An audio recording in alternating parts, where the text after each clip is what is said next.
everybody, it's your girl back for part three of boundaries.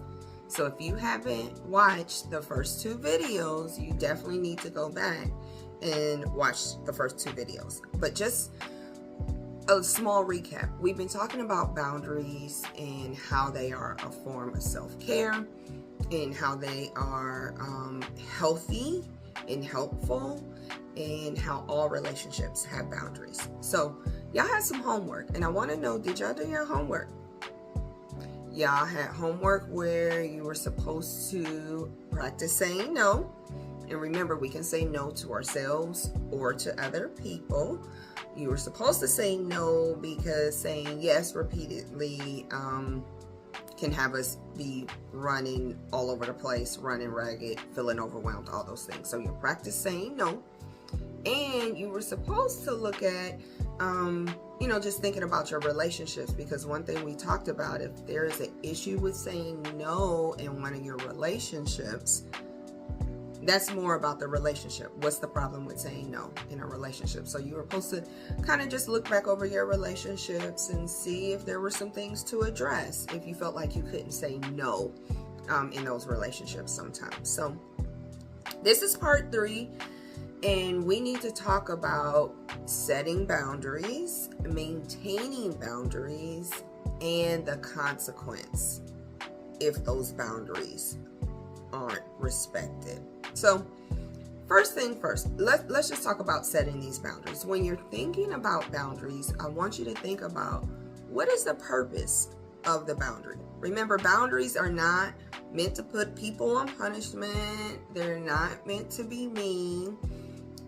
What is the purpose of boundaries? Boundaries are to take care of yourself. They're to protect you, and they are to protect the relationship. So when you're thinking about very specific boundaries for yourself, I want you to think about the purpose of the boundary.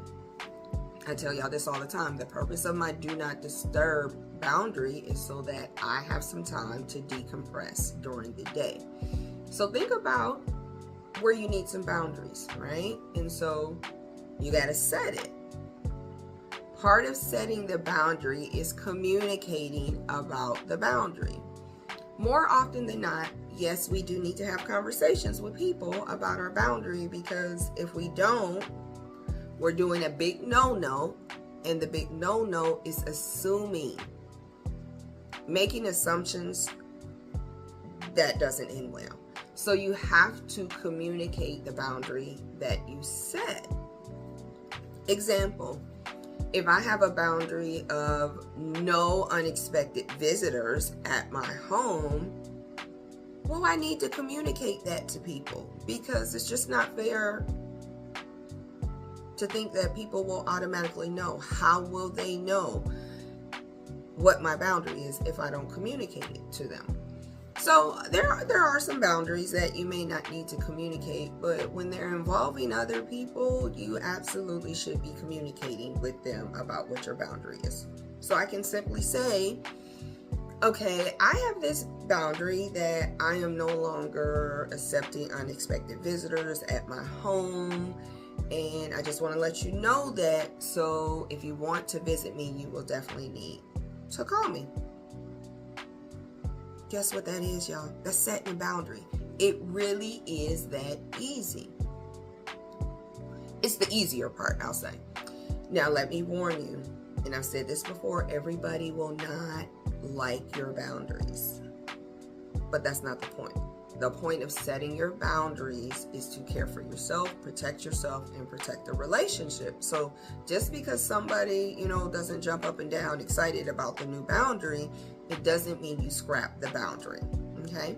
And maybe it might be helpful if you explain to them, if the relationship warrants, explaining to them the boundary. Explaining to them the purpose of the boundary. Hey, I'm setting this boundary because when I have, unexpected visitors, I get all off track. I don't get my work done. I don't do my workout. I don't get my cooking done. Like, you can explain to them, and people that care about you are most likely going to listen and understand where you're coming from and respect the boundary because they care about you and they care about the things you care about.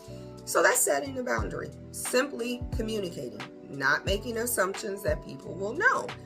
Because if you are setting the boundary, then the next thing is you have to maintain it. How do you maintain a boundary if you don't talk about it? So maintaining the boundary can be, okay, I'm going to make sure I always put my do not disturb on every work night so that people don't interrupt my quiet time, don't interrupt my decompressing time, my self-care time. It's our responsibility to maintain the boundary. People will absolutely push against the boundary, but it's your job to maintain it. And that's why you need to be very intentional about setting the boundaries, because if the boundary is important to you and it gives you a benefit, the more likely you will maintain the boundary. Now, if you don't maintain it and people keep pushing against it and pushing against it, before you know it, there will no longer be a boundary. So one thing you need to consider is if you set the boundary, you're maintaining the boundary, and somebody keeps pushing against it, what is the consequence of the boundary being violated? Yes, we all have consequences. Remember, this isn't about punishment. It's about there is a consequence when you do not respect my boundary, because I am teaching you how to treat me. Y'all hear that? It is our job to teach people how to treat us. So you are teaching people how to treat you by your boundaries. So a consequence of, not maintaining a boundary, maybe if you do not speak to me respectfully, then I will end the conversation. That's the consequence. And you got to stand on that, because otherwise you're not really teaching somebody how to treat you. You're just teaching them that you'll say one thing and do the other. And we can't be mad at people when we don't follow what we say. Set the boundary, maintain the boundary, identify what the consequence is for people not respecting the boundary. So that's a lot. I want you to think about the purpose of your boundaries, setting them, how you maintain them, and then what is the consequence if someone does not adhere to your boundary. So I said a whole lot in this short time, but I just want you to sit and think about it. Sounds like maybe we might be revisiting, maybe for a recap. So now your homework is to actually identify the boundary, the purpose of the boundary, communicating about the boundary, how you maintain the boundary, and then what is the consequence. The consequence is something that you have to be willing also to deal with. That's the hard part. Remember, the consequence is not about punishment. It's not about being mean. It's about caring for yourself, knowing that the boundary is important enough that when they are not maintained, there are some consequences, because I care that much about myself. So y'all got it. That's it.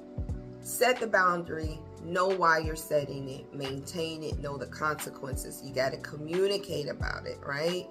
We're not out here cutting people off because they violate our boundary one time. You need to give some grace in this.